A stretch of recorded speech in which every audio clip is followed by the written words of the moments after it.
qui est l'un des meilleurs africains. Choisi pour officier. dem ba dugg États-Unis ñu def ko interrogatoire 11 heures d'horloge après refoulé ko. mais aujourd'hui heureusement ça aussi c'est une bonne nouvelle.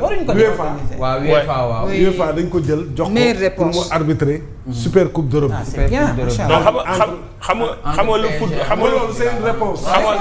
mais xam nga le football moo bëri lobby ci boppam.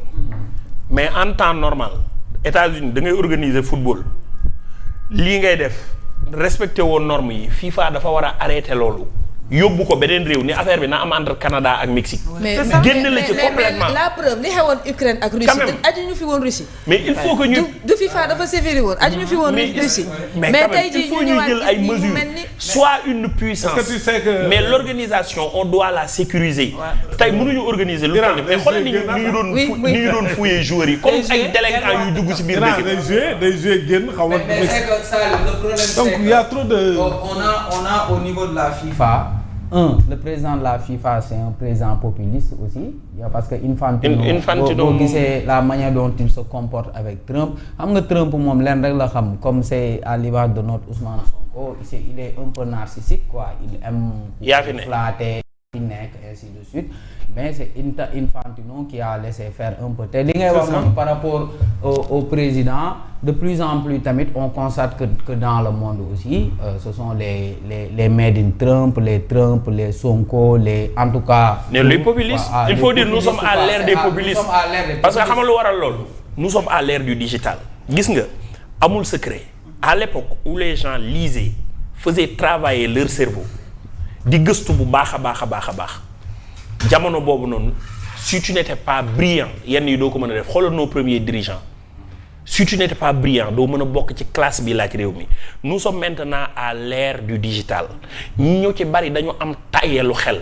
autistes yi ngay gis ci xale yi loolu moo koy waral amatuñ culture di wax di gëstu tout le temps ñu ngi ak seen smartphone comme ça duñu wax amatuñu culture boobu amatuñu culture gëstu ci jamono boobu nag bu néewee waxkat yi nga xam ne ñooy jaay seen jëm à travers l'image les short vidéos yi ñuy dugal les speech ñooy jël le dessus alors les brillants dañuy reculer ci ginnaaw loolu moo xew ci jamono bi moo tax un peu partout boo koy xool les populistes ñooy jël le dessus parce que les populistes ñooy gën a utiliser les outils de communication moderne et ils sont en contact permanent avec la nouvelle génération et ñooñu ñoom ñooy ëpp ci majorité bi ci ñi dem di voter ji après bu ñu ko defee ipso facto regret yi commencé di ñëw et regret yi bu ñëwee ki nga jox appareil bi ba installé ko ba pare pour nga déjjatiwaat ko fa ce sera un problème et nit dañu koy wax il faut éviter de mettre sur place un médiocre gis nga un médiocre quand tu lui donnes le pouvoir boo moytuwul bala nga koo dindi ci moom da ngeen di rayante yéen ñaar parce qu'il va tout faire pour s'arc-bouter ci fi mu toog ba du nangu jug foofu noonu parce qu'il sait que à lui seul bu wutijee il aura toutes les difficultés pour atteindre ses objectifs parce que foofu noonu c'est la compétition des brillants moom nag jaar na ci beneen méthode ba daal di ñëw toog non dafay saxal boppam du fa gaaw a jóge loolu moom moo tax il va falloir nag ñu redynamiser. mais heureusement que on est au Sénégal parce que comme li ngay wax nii c'est tellement. non je parle dans le général.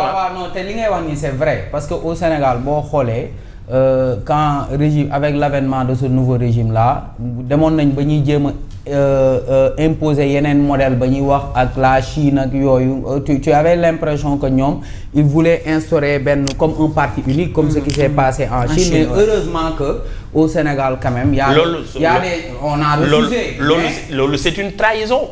C'est une trahison d'ailleurs loolu moom moo tax je me pose la question parfois ma ni à quel moment Diomaye a trahi parce que boo ñëwee nga tëral un programme un projet nga tëral ko sur la base de la République sur la base de l'état de droit nga fexe ba ñu fal la ci loolu nga falu nag bëgg a soppi indi état parti yow yaa ngi trahir le peuple parce qu'ils ne t'ont pas choisi sur la base d'un projet état parti ils t'ont choisi sur la base d'un projet basé sur état république nga ñëw bëgg a def état parti yow yaa njëkk a trahir sa askan yaa njëkk a trahir les 54%. Tu as même trahi ton parti parce que ça n'a pas été discuté en interne. loolu nag li koy waral mooy dafa bari regarde un pays boo xamante ni acteur u film moom lañ jël def ko président de la République. xam nga Zelensky. tu vois parce que c'est à l'époque des populistes. loolu moom et c'est des dangers. loolu moom moo tax même en Argentine. voilà avec Javier Milei. voilà les négociations yi nga xamante ni si moo waroon na ñëw pour mën a éviter la situation russo-ukrainienne mais parce que ñi ñuy jël ils ne sont pas des sachants te réew mu nu leen jox bala nga koy jëlee ci ñoom ñu yàq ko delloo économie bi ginnaaw maa subaana laay ko xamul ñu jiital ko. léegi pour en revenir à la FIFA et au sport. li nga wax ni c'est tellement vrai c'est lu am solo la mais je pense que aussi la FIFA a failli. non parce que la coupe du monde quand même c'est la FIFA en fait. Et la FIFA amoon na possibilité. maanaam bu la joxee parce que tout le monde est demandeur de la coupe du monde. et yow yaay laaj pour ñu jox la. maintenant bu ñu lay jox war na am cahier de charge. cahier de charge bi da nga ko war a respecter. donc FIFA moo waroon taxaw ci ñu oyofal. visa yi ba nga xam ne ku bëgg a dem coupe du monde ba di nga dem. après nag ñoom ils ont la latitude. si la coupe du monde est terminée de traquer ceux qui ne doivent pas rester là-bas. loolu c'est les États-Unis. mais ça c'est après.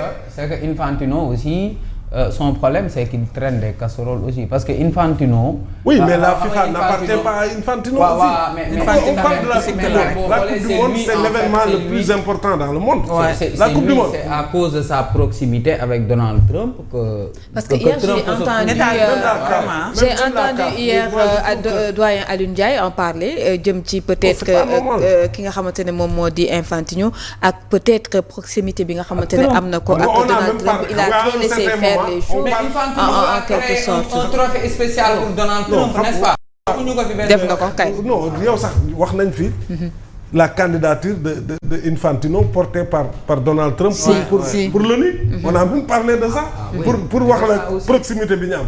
mais l'un dans l'autre jàpp naa ne aussi Infantino rek du moom mooy FIFA. te coupe du monde c'est-à-dire am na dayoo boo xam ne. c'est-à-dire dëkk waru ko mën a organiser ba pare di imposer moom ay lois. ay normes vraiment. mais c'est ça qui est aberrant. maintenant il y a à côté de Infantino il y a l'Afrique aussi. parce que boo xoolee mais la CAF fait partie.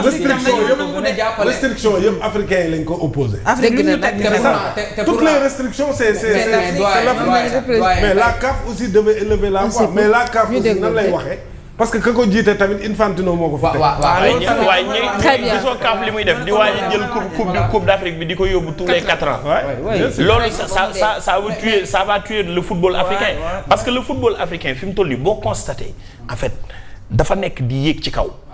ci kaw a kaw bu ñu demee ba suñu joueurs yi di discuter ay ballon d'or international. nga gis tey jii nii les Africains comment ils évoluent dans le monde du football et ça a toujours été comme ça. Il y avait un moment où ballon d'or bi daanul woon génn Europe bi mu commencé génn ci la ko nga gis Amérique latine commencé di ko jël ay ñoom Messi et tout cela européens yi ci seen bopp commencé di am problème di ko jël et les Africains toujours prix bi nga xamante ni prix Socrates bi nga xam ne moom lañ jël jox ko Sadio Mané ci joueur le plus discipliné et tout cela à cette période Sadio bu doon lobbying bi war a am ci football africain am nañ ko mais Sadio allait être le ballon d'or. dafa am yu bëree bëri yoo xamante ni si. yooyu moom il faut faire de Eto'o le président mais bien sûr mais bien sûr c'est-à-dire parce que moom c'est quelqu'un non mais bien sûr mais fa laa doon jëm parce que Eto'o était le seul joueur africain boo xam ne dafa daan fexe joueur africain yi di daje en Europe mu leen di wax ni beneen club bu la fayee même bu ci tegee benn centime demal parce que le footballeur tranche de citron nga dañ lay pressé bu jus bi jeexee loo joxe ci club boobu loo fa yàgg dootuñ la jël parce que le football a ses réalités. Il te paye pour tes talents aspect physique et d'ailleurs président Lamine foofu laa daxoorul ak Pape Thiaw il devait amener Malang daf ko waroon yóbbu loolu dëgg la loolu ñëpp ñoo koy wax Malang dafa waroon dem. Tu ne peux pas avoir un capitaine boo xamante ni si non seulement Koulibaly on l'applaudit il a beaucoup fait mais il prend de l'âge jóge ci blessure boo xamante ni si da nga war a dem compétition internationale bu toll ni coupe du monde dañu waroon yóbbu Malang parce que booy footballoo da ngay footballoo ñi nga xamante ni si mais da ngay yóbbu ñoo xamante ni si sëñ bi ñu ngi au top am nañu presque 50 et quelques matchs seen ay tànk ci championnat bu baax c'est ça qu'on devait faire mais c'est compliqué espérons rek yàlla suturaal ñu. mais Malang peut-être xam nga Malang peut-être gars yi duñ koy reprocher mooy. peut-être que les gens le Sénégal avec dute woon ci ñëw ci équipe bi. loolu du dara loolu du dara. loolu du dara loolu du dara. c'est-à-dire boy. Omar li ñu soxla ci boy bi mooy talent footballam lañ soxla. ils sont nés en France formés en France. tey jii bu la France wooyee ñoom seen premier choix ñoom ñëpp France la. nañoo xamante dëgg à part.